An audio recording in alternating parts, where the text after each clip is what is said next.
would consider myself an expert on stress. I've done it all, I've lived it all. As a mom of 5, I have felt the painful side effects of motherhood. Stress is a killer, and you know what, you guys? Right now, it is all the rage to talk about stress. My hope is that today I can give you some practical tips that do not include drinking some form of juice in order to make you happy and whole again. My tips are practical, mom life, family friendly, easy to use tips, little tiny pivots that you can make to change the way you deal with stress and to change how you feel on a daily basis.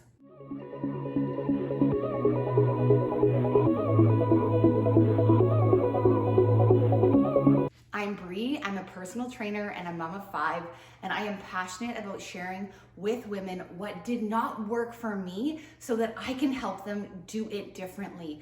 I was the kind of person who did extreme sports postpartum. I competed in CrossFit.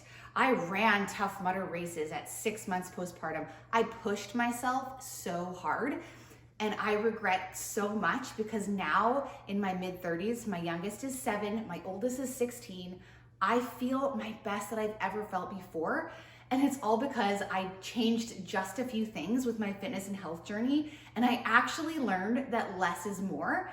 And so today we're gonna talk about stress. We're gonna talk about the good stress. We're gonna talk about the bad stress. We're gonna talk about what you can do if you're stuck, if you're having a weight loss plateau or you're having these side effects that seem to be high cortisol, as they call it.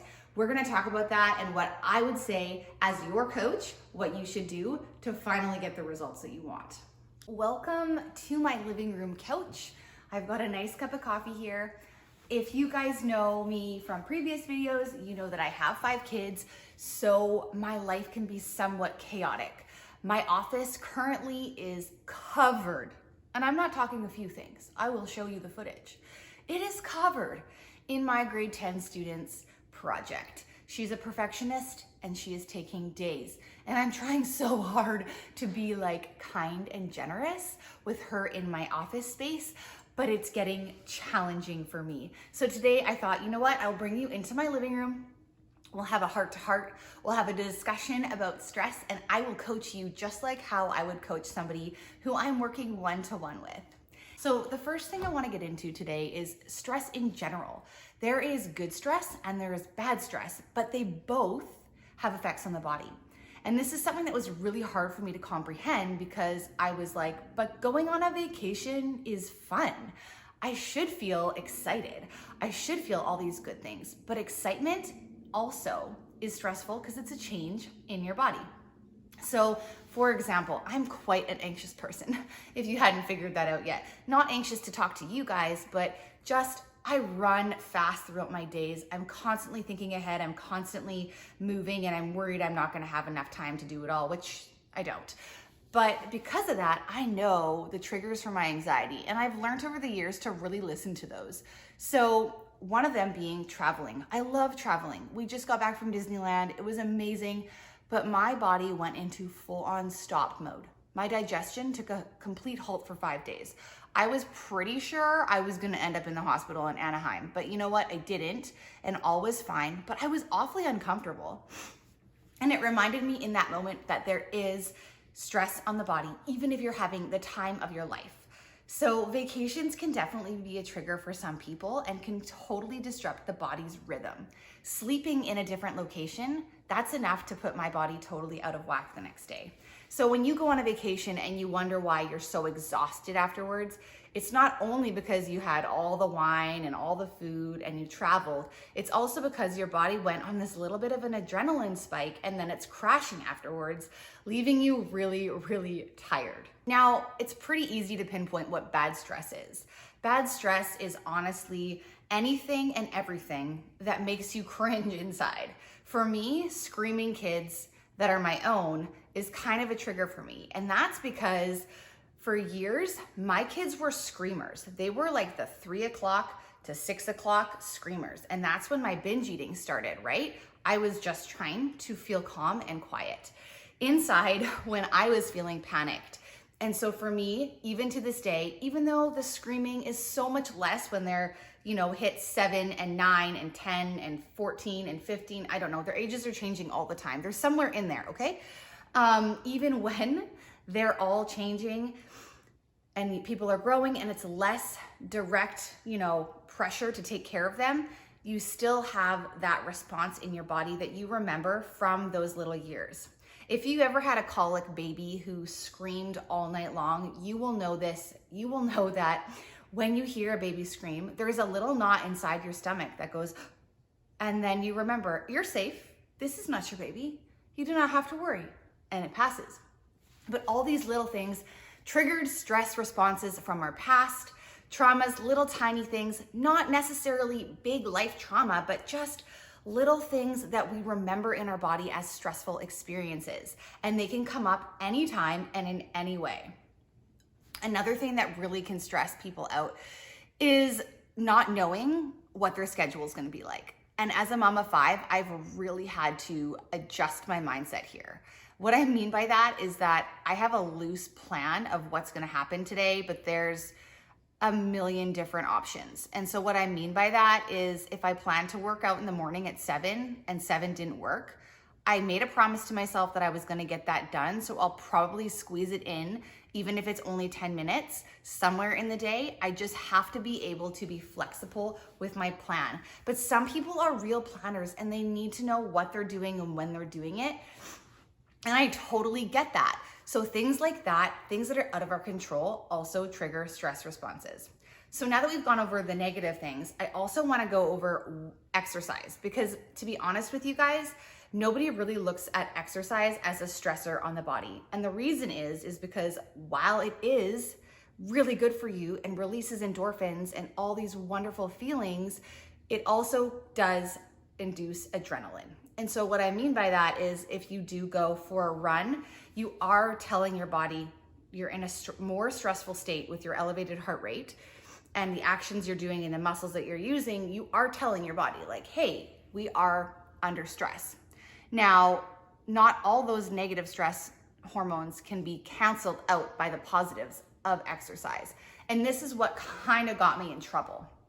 So what I do is I help women who have very busy lives, and I develop a plan for them that is a realistic plan so that they can actually do the plan. First of all, prove to themselves that they're a fit person and understand how the body works as we're aging and how stress is going to affect what you can do for exercise and how you can recover from it.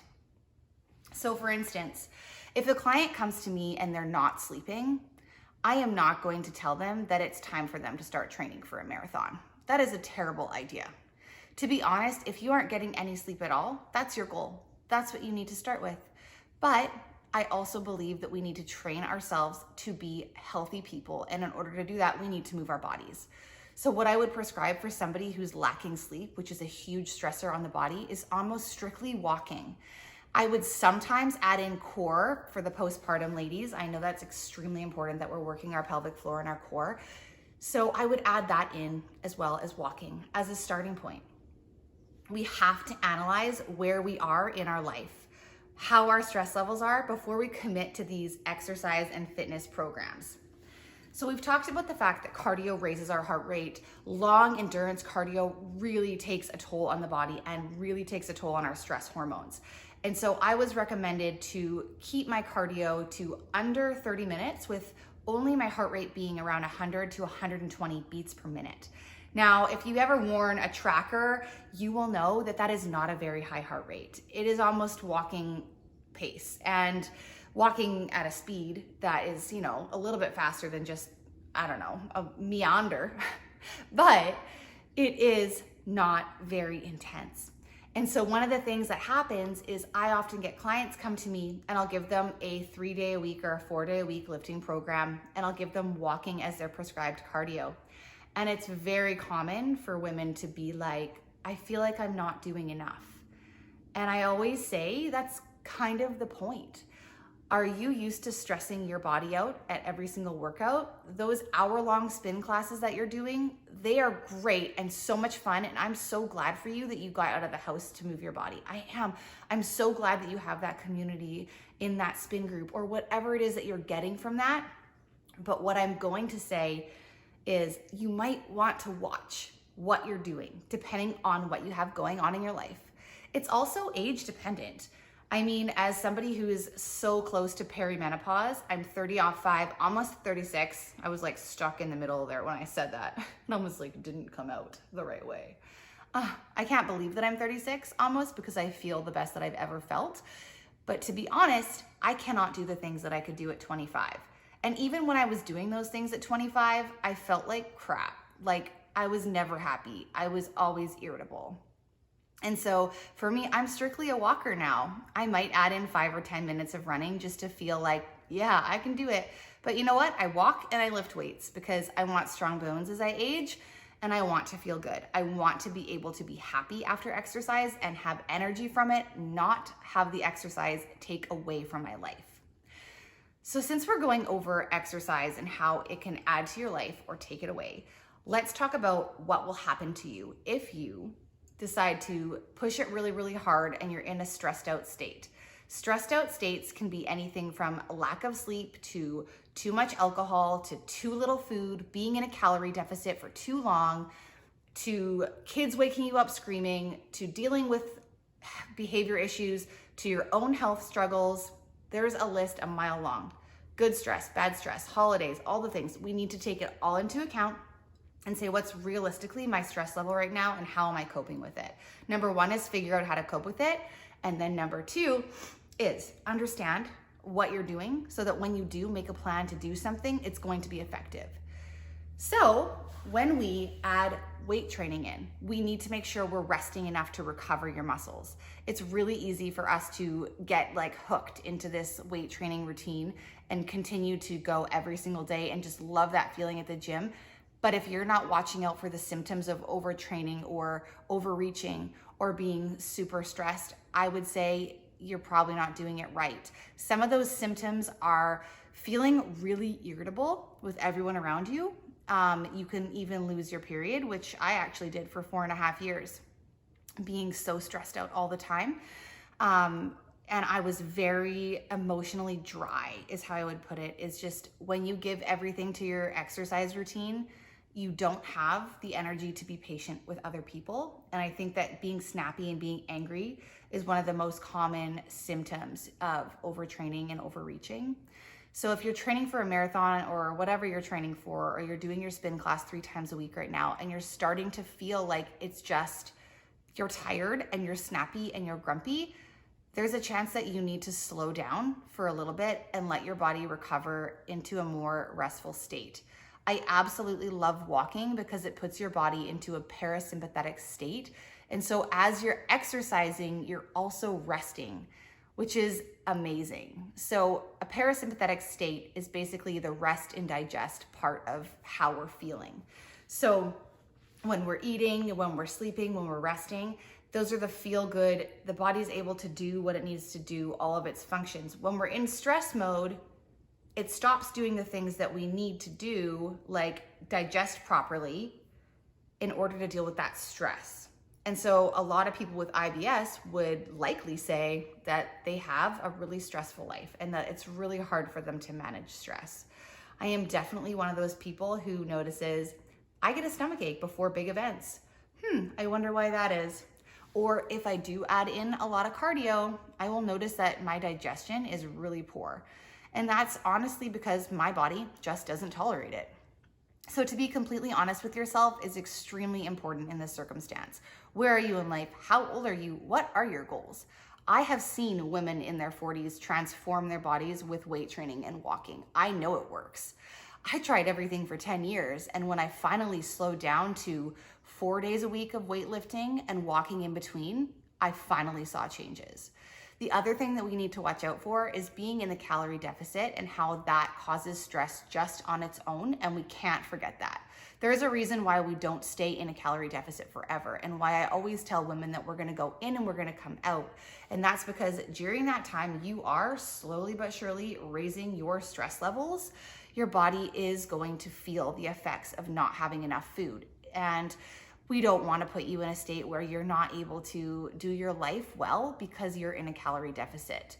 First and foremost, your heart and your emotional well-being is important. And so watching out as you're trying to do these things, that your stress isn't too high right now to be able to handle a calorie deficit. What I mean by that is sometimes I'll have women come to me and say, I'd love to do a cut. And then I do an analysis of their life and I go, I feel like you just have a lot of stress right now. I feel like we are not going to be as productive as, say, staying at a maintenance and doing some weight training until you get a few more of your stress issues in check. And so that is what I would recommend to somebody who was having a hard time dealing but really wanted to lose weight.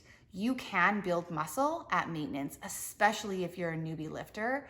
And so building muscle will be the perfect start to your fitness and health journey without putting the added stress of being in a calorie deficit. Because now you're asking your body to put on muscle and to lose fat at the same time.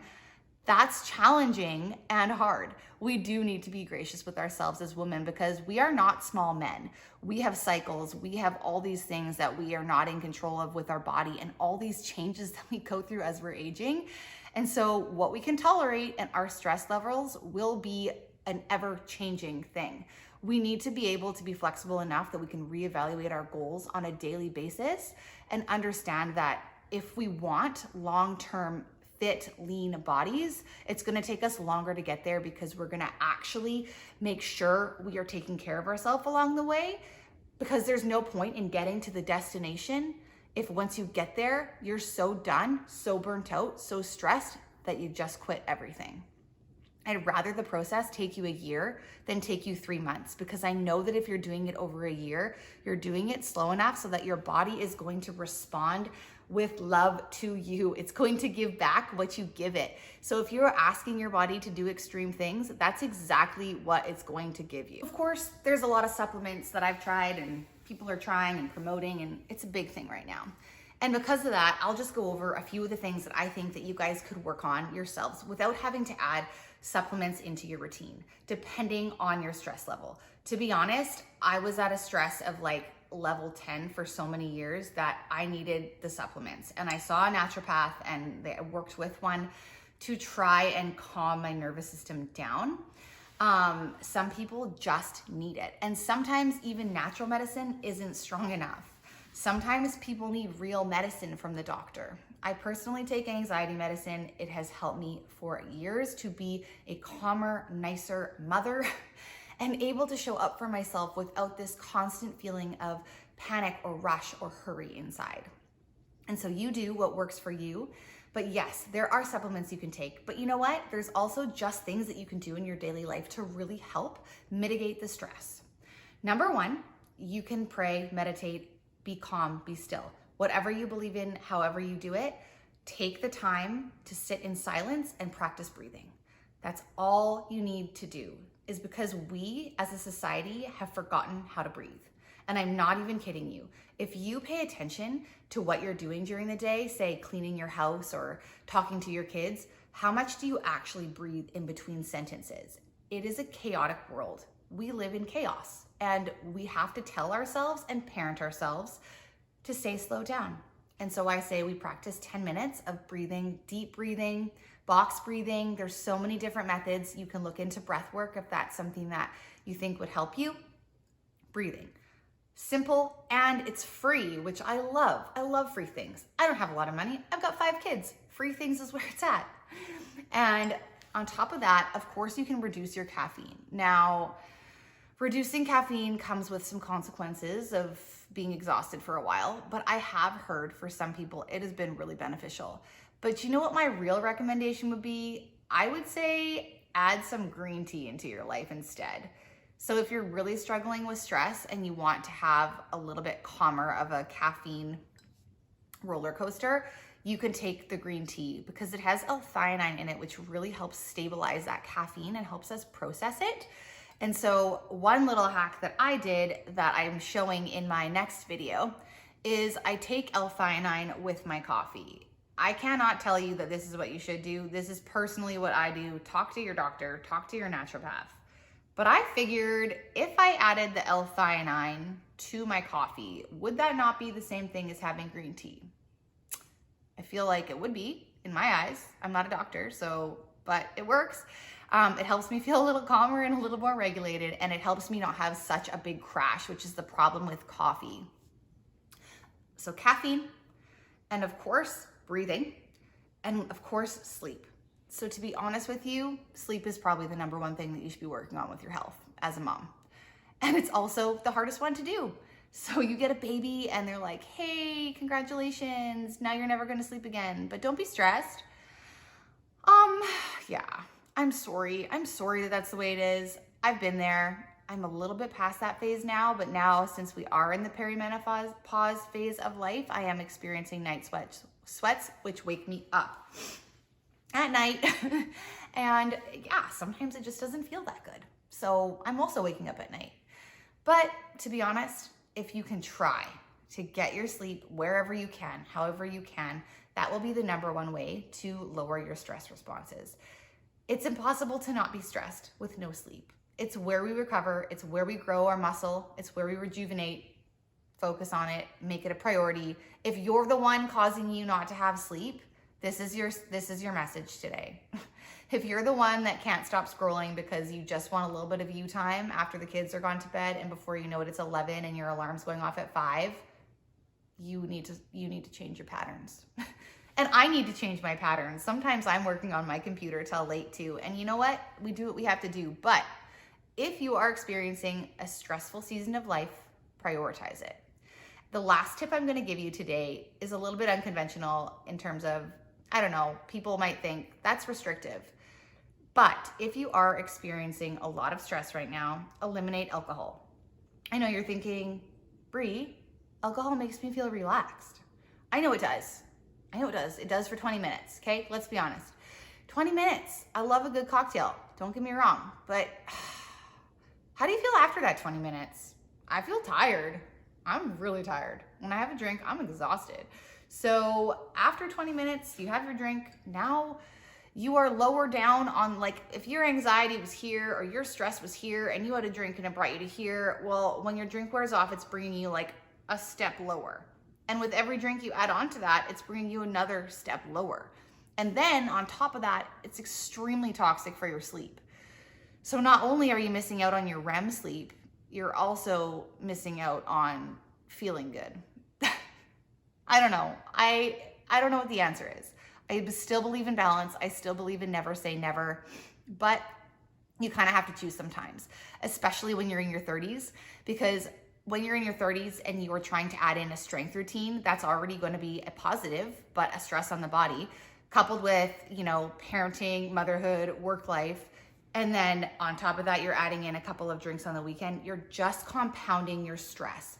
And yeah, it's going to take some practice to find different ways to feel good and to lower your stress levels. But I promise you that it is worth it, because your results, your fitness and health goals will be way more successful if you can manage your stress. I really hope this video helped you guys today understand stress, understand how different exercise can affect your stress levels, and give you some practical tips so that you can take action in your own life. Please subscribe to my channel. I would love to have you in my community, and make sure you check out my latest video here. Have a great day. Bye guys.